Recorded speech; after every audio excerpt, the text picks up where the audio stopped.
On holiday spending are in, and they're big. Online sales up 30% yesterday compared to the same day a year ago. Joining us now is Paul Oster. He's the owner of Better Qualified. Now, that is a credit repair company. Paul, welcome to the program. Thanks for having me. You're a viewer, aren't you?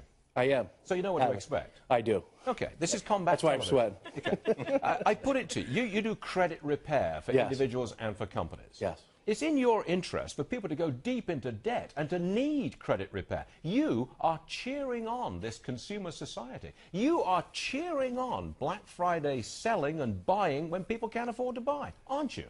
No, we're actually dealing with the aftermath. Yeah, exactly. So we don't cheer people on. But you want that aftermath. No, we don't. The reason why I'm on the show and the reason why I recently spoke down in Washington, D.C. at a government affairs conference is to change the system. What system?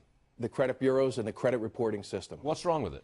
Everything is wrong with it. Well, wait, from the ground up. But that's all you've got. You've got three companies, right? Exactly. What's wrong with them? Well, they are for-profit companies. They are not government agencies. And you're not? I am.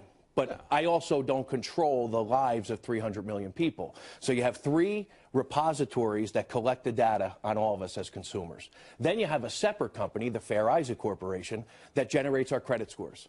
The government consistently tries to put their thumb on monopolies in this country, but yet they overlook the one company, there's only one, that generates the credit scores for 300 million people. All right. Why is that? Okay, if you think it's fixed and it's a monopoly and the government's got its thumb on it, what system would you put in place? Real fast.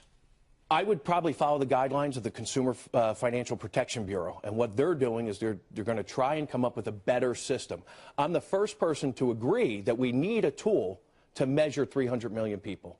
And right now, it's credit scores and credit bureaus. Okay, if you had a better system to measure the credit worthiness of 300 million Americans, if you had the kind of system that you want, would it show those 300 million Americans are in better shape credit-wise or worse shape credit-wise? What do you think? I think it would show that they're in better shape than they actually are, because everyone was stricken with the downturn of the markets and the housing debacle that we all face. So when someone has a 130-day late payment and it costs them 30 points on their credit score, but yet they paid their bills on time for the past 20 years, to me, that's a flawed system. It's interesting. How much do you charge to rectify somebody's bad credit? That depends upon the amount of work that has to be done. There's not a fixed price in place. So Stuart Varney comes to you, and I've got average cost is $800. $800. That's right. So if I've got a lousy credit score, that would be, say, 500. That's a pretty bad score, isn't it? That's a bad score. I pay you $800, and you get me a score of 700? Well, there are no guarantees, Stuart. Okay. But I've got to pay you the money. You do have to. That's a guarantee. How would you get me from 500 to 700 on my credit score? How would you do that? How much time do we have? there are a number. Now or in my life? We have a 6-month program that we put clients through. What do you do? Okay, real fast. What do you do? Well, we do a credit analysis and we figure out what information is on the report that's causing you pain.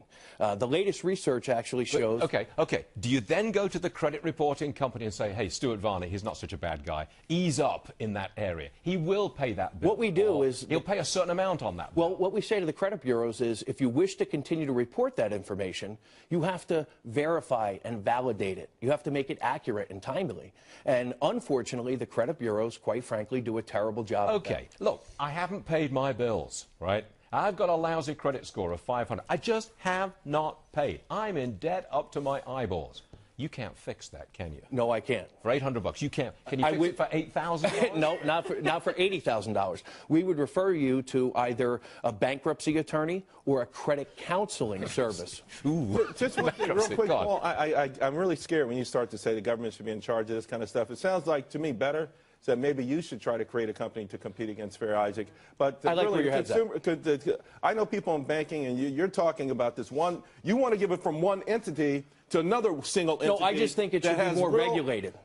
Not controlled, more regulated. Because I don't think anybody would argue with the fact that the system that's in place right now is not working. Oh, wait a minute. The current system, which you don't like, is serving up customers to you for an average of $800. That's right. To fix the system. Call me crazy. Call me crazy. Put me out of business. I'm worried about a man who wants to fix a system which is supplying customers to him. Some people call me crazy, but that's the reality of the situation. I went into this business. I was in the mortgage industry as a mortgage broker. And I went into the credit repair organization. Mortgage broker. Right. Oh, well. But at the end of the day, I truly went into the industry to change the system, not to take money from clients. But fortunately, over the past 7 years, we've helped lots of people fight the system. You know, I'm just bleeding right here, man. Are you a bleeding heart liberal, Stuart? Because that's not what I've seen. No, you watch the show. Would you come back on this program? I would love to. You really would? Yeah. Okay. All right, Paul Auster, thank you very much indeed, sir. Thanks for having me. Thank you.